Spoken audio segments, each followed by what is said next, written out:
Sebuah video baru-baru ini menggemparkan di media sosial. Video tersebut menampilkan satu orang pria dan satu orang perempuan yang sedang bertengkar dan memperdebatkan sesuatu. Terlihat dari wajah si pria, dirinya merasa sangat marah dan sepertinya sedang meluapkan emosi terhadap perempuan yang memakai baju hijau tersebut. Tidak lama kemudian, si pria menikam tubuh dari si perempuan hingga berkali-kali.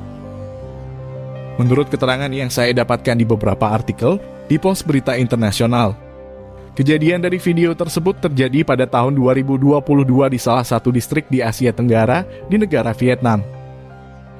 Dalam kelanjutan dari video yang banyak beredar di beberapa media sosial itu, terlihat seorang pria tiba-tiba saja mengejar seorang gadis sambil membawa senjata tajam. Karena panik dan ketakutan, si gadis tersebut kemudian masuk ke dalam sebuah salon kecantikan. Dirinya juga melakukan perlawanan sebisa mungkin. Namun karena sudah terpojokan, si pria dengan mudah menghujamkan senjata tajam itu ke tubuh dari si gadis.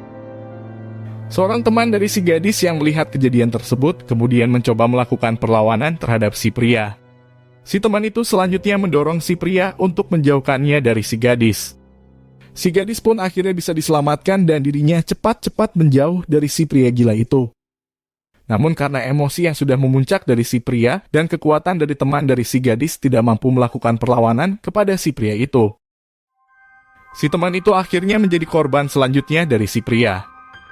Si pria yang di kepalanya sudah dipenuhi dengan amarah dan rasa dendam. Dirinya kemudian menghujamkan senjata tajam itu ke tubuh dari teman si gadis.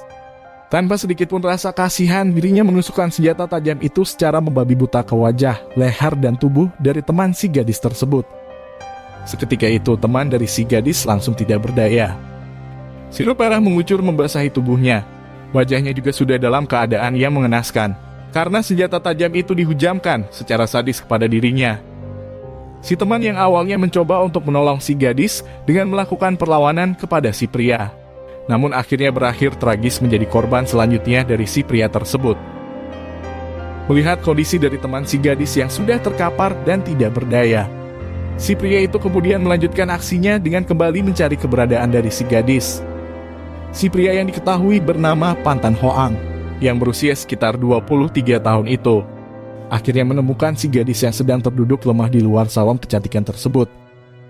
Si gadis yang dihampiri oleh pria itu seketika menjadi sangat ketakutan. Tubuhnya sudah lemah karena banyak sirup merah yang mengalir dari luka bekas tusukan senjata tajam. Si gadis itu kemudian meminta kepada si pria untuk tidak menyakitinya. Dirinya juga bahkan sampai memohon agar si pria menghentikan aksi gilanya tersebut. Namun karena si pria yang sudah dipenuhi rasa amarah dan berkecamuk menjadi sebuah rasa frustasi, dirinya kemudian malah memarahi gadis itu dan berkata bahwa si gadislah yang sebenarnya telah menyakiti dirinya terlebih dahulu. Si pria yang sudah dibutakan dengan emosi yang memuncak hingga pikiran rasionalnya seketika sudah menghilang, selanjutnya menikam gadis itu secara bertubi-tubi. Dirinya juga menusukkan senjata tajam tersebut ke wajah dari si gadis itu. Si gadis mencoba melakukan perlawanan terakhir dengan menangkis setiap serangan dari si pria itu menggunakan tangannya. Namun karena si pria bertubuh tinggi dan memiliki kekuatan yang jauh lebih besar dari dirinya, si gadis akhirnya tidak bisa melakukan perlawanan yang berarti terhadap setiap serangan yang dilakukan si pria gila itu. Kemudian beberapa tusukan menghujam tepat di wajahnya. Si pria itu juga menghujamkan senjata tajam itu ke leher dan buah dada dari si gadis. Seketika itu si gadis sudah tidak berdaya. Tusukan senjata tajam tersebut membuat beberapa luka yang cukup dalam di tubuhnya. Napas si gadis kemudian menjadi berat. Dirinya pada saat itu sudah mulai kehilangan oksigen di udara. Saat itu si pria terus-menerus menghantamkan emosinya dan rasa frustasinya terhadap si gadis itu. Dirinya juga tidak menghentikan aksinya, terlebih si gadis sudah dalam kondisi yang sangat mengenaskan. Mungkin di kepala si pria itu hanya terdapat satu tujuan, bahwa si perempuan harus mati pada saat ini juga. Karena menerima serangan senjata tajam secara membabi buta, si gadis tidak bisa lagi menahan rasa yang amat sakit itu. Dirinya kemudian menangis dan memandang wajah dari pria itu yang sudah menemaninya selama beberapa tahun terakhir. Dan akhirnya si gadis menghembuskan napas terakhirnya di tangan orang yang pernah dicintainya dengan cara yang paling sadis. Setelah si pria melakukan aksi kejamnya terhadap si gadis itu, dan dirinya juga telah memastikan bahwa si gadis sudah tidak berdaya, Saat itu juga dirinya kemudian duduk termenung di samping tubuh dari si gadis. Dirinya kemudian menunggu pihak kepolisian setempat untuk menyerahkan diri dan mempertanggungjawabkan tindakan sadisnya itu. Sekitar 20 menitan pihak kepolisian bersama dengan pihak terkait akhirnya datang ke lokasi kejadian. Dan pria itu kemudian ditangkap dengan tanpa perlawanan. Beberapa kejanggalan yang membuat saya tidak habis pikir adalah keberadaan warga di sekitar lokasi itu. Bagaimana bisa kejadian tersebut bisa terjadi sementara wilayah yang berada di sana adalah tempat hiburan malam di kota itu? Apakah beberapa warga hanya melihat dan menyaksikan kekejaman dari pria gila itu? Atau memang benar-benar tidak mengetahui atas kejadian tersebut? Lalu sebenarnya apa motif yang mendasari si pria itu dengan nekat membunuh gadis tersebut di ruang terbuka dan dengan cara yang paling sadis? Menurut keterangan dari si pria itu di kantor kepolisian setempat, setelah dilakukan interogasi secara bertahap dan didatangkan pemuka agama, si pria akhirnya mengakui bahwa dirinya merasa sakit hati dan merasa dendam kepada si gadis itu.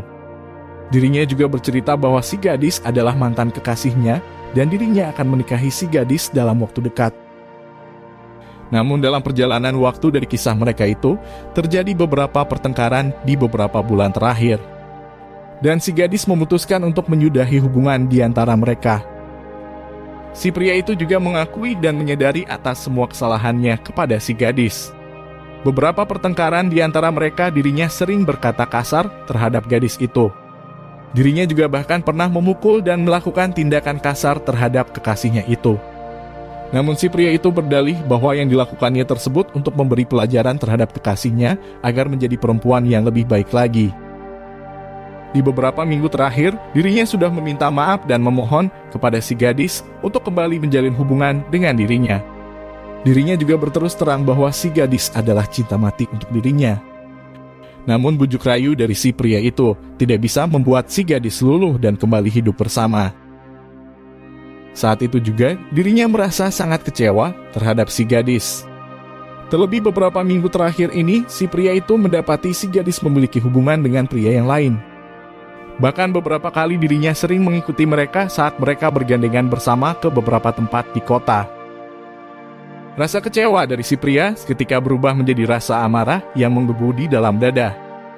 Rasa cemburu dicampur dengan rasa dendam membuat si pria merasa sangat frustasi. Pada sore hari sebelum kejadian yang mengerikan itu, si pria sudah mengikuti si gadis dan satu teman pria barunya itu dari belakang. Dirinya pada saat itu sudah diambang rasa yang tidak bisa dijelaskan.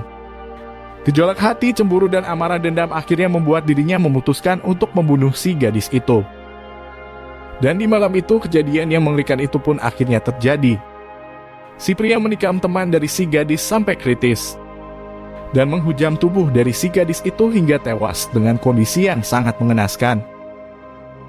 Pihak kepolisian belum menentukan hukuman atas pria tersebut. Namun menurut pasal hukum yang berlaku di negara Vietnam, si pria divonis 20 tahun penjara atau hukuman seumur hidup atas kejahatan dan kesadisan yang dilakukan oleh dirinya. Sebuah sikap emosional, kemarahan yang diluapkan tanpa berpikir dengan rasional, membuat si pria menjadi gila dan melampiaskan semuanya terhadap gadis itu. Seolah membunuh adalah cara yang paling ampuh akan balas dendam dari sebuah rasa sakit hati. Padahal, ketika semuanya itu sudah terjadi, perasaan rasa bersalah akan membuat si pria hidup dengan penyesalan di sisa hidupnya. Di dalam kasus ini juga, saya ingin mengajak kita semua untuk sama-sama belajar dalam mengelola emosi dan amarah yang ada di dalam diri kita yang ada di bawah alam sadar kita. Sebab ketika emosi itu meluap dan memuncak, kadangkala itu malah menjadi sebuah bumerang. Merasa diri paling benar tanpa introspeksi diri menghukum seseorang yang kita anggap salah.